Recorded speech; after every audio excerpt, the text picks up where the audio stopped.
Hi guys, so I put a post on earlier today to do with log booking. So the post basically stated that the only guy from the UK that won the Open Mr. Olympia was Dorian Yates, and he always used to log all his workouts. With all my clients since day one in the gym, I've always wrote down what weight they're lifting, their exercises, pretty much every single movement that they do. For me, obviously, this helps take out a lot of guesswork and can help me focus and ensure that they're progressing week to week. So, I mean, this has produced phenomenal results with my clients, and I used to watch other trainers in the gym and they were never writing anything down. To me, it didn't really make sense because if you're dealing with a minimum of like 20 clients, how are you meant to remember what you're doing with each client, what weight they're supposed to be lifting? And it just made complete sense to log everything down. Some people that I've known of don't log anymore when they used to log, and now they seem to be against logging, but they made a lot of progress when they did log. Now, I'm not to tell anyone what to do with their training, but it just seems so important to do it if you want to progress 100%. Now, some people say, oh yeah, but you shouldn't be focused on numbers so much, because what if you focus on numbers too much but you don't develop your form with it? They're not understanding, they haven't progressed then. So if you, for example, went in the gym and did 100 kilo on bench press for 8 reps, but the next week you did 100 kilo for 10 reps, but your ass was bouncing up and down and there wasn't really a good form, then you haven't progressed. You may have got 10 reps, but they weren't 10 reps with perfect form. So in reality, you haven't progressed. So you wouldn't write down 10 reps.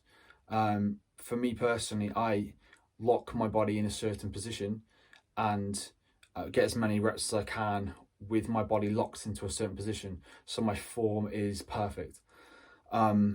If you have to then break form to get those extra reps, you haven't progressed. So that kind of clears that up. And also when you break your form, you're more likely to get injured also. So it's just not a good idea to do that. But some people, they get it in their head so much about numbers that they do that, but they're not understanding the rationale behind progressive overload and why they're log booking. Because if they're only getting stronger because their form is getting worse and worse, then they're not accurately progressing. So yeah, make note of that, and just be careful that if you are logging your numbers, that you're focusing on keeping your form perfect at the same time. So second thing they kind of mentioned is it can be demoralizing if you're not progressing. Yes, but you have to then kind of look at what you're doing is in terms of, are you doing everything correctly? Is your nutrition perfect? Is your supplementation perfect? Is your sleep perfect? Maybe it will make you revisit those and just ensure that those are optimal. But I mean, there will be weeks when you just have had a heavy week and you will struggle to progress, and you shouldn't let that demoralize you. That's just a fact of life. You have weeks that are sometimes harder than the others. You've had more stress, you've had less sleep. You know, that can happen. You just have to rationalize, not be angry about it, and just go, okay, I haven't progressed because of this. You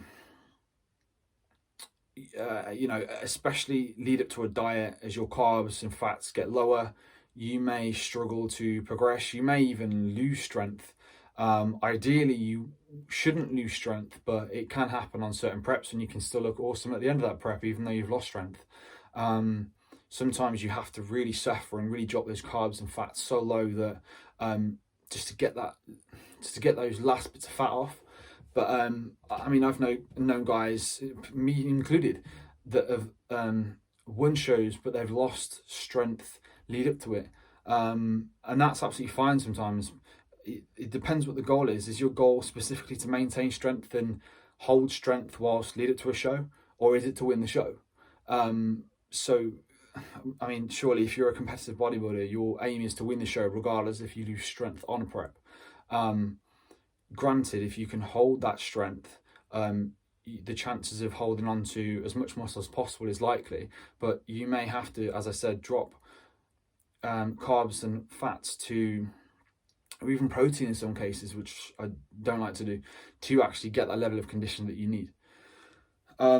So yeah, that kind of leads me on to another very similar point, is just hitting a wall. So, but again, that can just make you look back at specifically what you were doing. So look at your, is your training setup correct? Is your nutrition setup correct?